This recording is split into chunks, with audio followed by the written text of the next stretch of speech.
नमस्कार मंडळी, कशा आहात? परत एकदा तुम्हा सर्वांचं माझ्या चॅनलमध्ये स्वागत करते. आणि दीक्षाभूमी नागपूर येथून माझा प्रवास पुढं काय केला, कुठे गेलं हे मी तुम्हाला आज दाखवणार आहे. त्या अगोदर थोडासा नाश्ता करूया. थोडासा गरमी होती म्हणून आईस्क्रीम खाल्लं, तर या आईस्क्रीम खायला. तर चला पुढचा प्रवास आपण चालू करूया.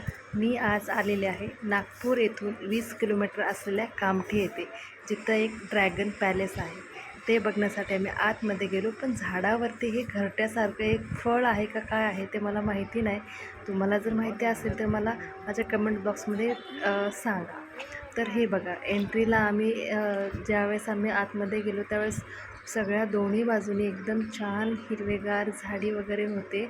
आणि आपल्याला येथे आपले चप्पल वगैरे ठेवण्यासाठी आपल्याला व्यवस्था केलेली होती.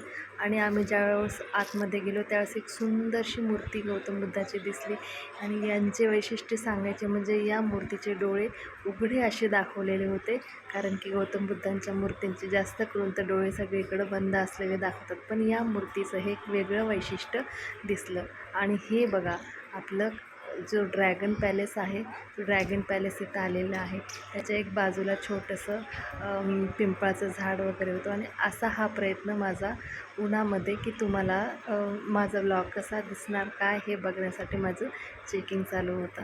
जसं मी आत्ता सांगितलं तुम्हाला, पिंपळाचं झाड हे इथलं वैशिष्ट्य मी सांगू शकते तुम्हाला, की इथं भरपूर सारे पिंपळाचे झाड होते. आणि सुंदरसा हा ड्रॅगन पॅलेस आहे. आणि खरं तर हे मेन गेट आहे, जिथून आपण इथं एंट्री करू शकतो. मग अशा आम्ही जे आहे थोडंसं गार्डनमधून एंट्री केली होती, पण हे एक मेन गेट आहे त्याचं. आणि त्याचबरोबर त्याच्या बाजूला जे आहे पूर्णपणे हिरवळ आहे. आणि जसं मी तुम्हाला आत्ता सांगितलं होतं, तुम्हाला जागोजागी इथे पिंपळाचे झाड तुम्हाला दाखवले गेलेले आहे, जे आपल्या बौद्ध धर्मामध्ये त्यांचं एक वेगळं महत्त्व आहे. जेथे गौतम बुद्धांना पिंपळाच्या झाडाखाली ज्ञानप्राप्ती झाली होती, असं त्यांचं वैशिष्ट्य आहे. आणि हे बघत आम्ही आतमध्ये ज्यावेळेस आम्ही गेलो ना, तर बघा ही एकदम छान हिरवळ. आणि त्याचबरोबर त्याच बाजूला असे पाण्याचे छान कारंजे होते. आणि आम्ही दुपारी गेलो होतो, त्यामुळे खूप ऊन वाटत होतं. आणि त्याच्यामध्ये हे आपल्या डोळ्यांना एक सुखावा देणारा हिरवागार गार्डन, आणि त्यामध्ये हे छान पाण्याचे कारंजे. आणि हे आहे आपलं ड्रॅगन पॅलेस, जे लोटसच्या आकाराचं दिसतं, म्हणून याला लोटस मंदिर पण म्हटलं जातं. आणि हे जे आहे, जे आपण ड्रॅगन पॅलेसमध्ये एंट्री करणार आहोत, त्याच्याच बाजूला ही छानशी फुले वगैरे आणि ग्रीनरी अशी लावलेली. त्याचबरोबर आम्ही आता ही ग्रीनरी बघत बघत आपल्या ड्रॅगन पॅलेसच्या आतमध्ये जातो आहे. तोवरच बघा, हे चांगल्या पांढऱ्या शुभ्र अशा पायऱ्या बनलेल्या आहेत. आपला पूर्ण हा ड्रॅगन पॅलेस ना संगमरवरी दगडाने बनलेला आहे. आणि हे बघायला इतकं सुंदर वाटतं ना, शांततेचं एक प्रतीक म्हणून इथे आपण हे सगळीकडे तुम्हाला व्हाईट असा दगडाने बनलेला आपला ड्रॅगन पॅलेस दिसणार आहे. तो एकदम मनाला शांतता देणारा आहे आपल्याला. ह्या ड्रॅगन पॅलेसची खासियत म्हणजे हा जापानीज प्रकारचा आहे. आणि इथे गावा फाउंडेशन यांनी याची स्थापना केलेली आहे. आणि ही बघा, आम्ही एंट्री करताच गौतम बुद्धाची सुंदर अशी मूर्ती ती पूर्ण चंदनाच्या लाकडाने बनलेली आहे. आणि असे नगाडे जे लावलेले आहेत ते बघण्यासाठी खूप सुंदर वाटत होतं. आणि हे वरती झुंबर जे लावलेले आहेत ना, एकदम मोठे म्हणजे बघण्यासाठी इतके सुंदर दिसत होते ना. हे त्याच्यामधले जे लाईट आहे, असं वाटत होते की एकदम छान असे छोटे हिऱ्याने हे बनलेलं आहे. आपल्याला हे बघताना खूप छान वाटतं, शांतता वाटते. आणि ही खासियत आपल्या या मूर्तीची, एकदम सुंदर अशा चंदनाने बनलेली ही गौतम बुद्धाची मूर्ती आहे.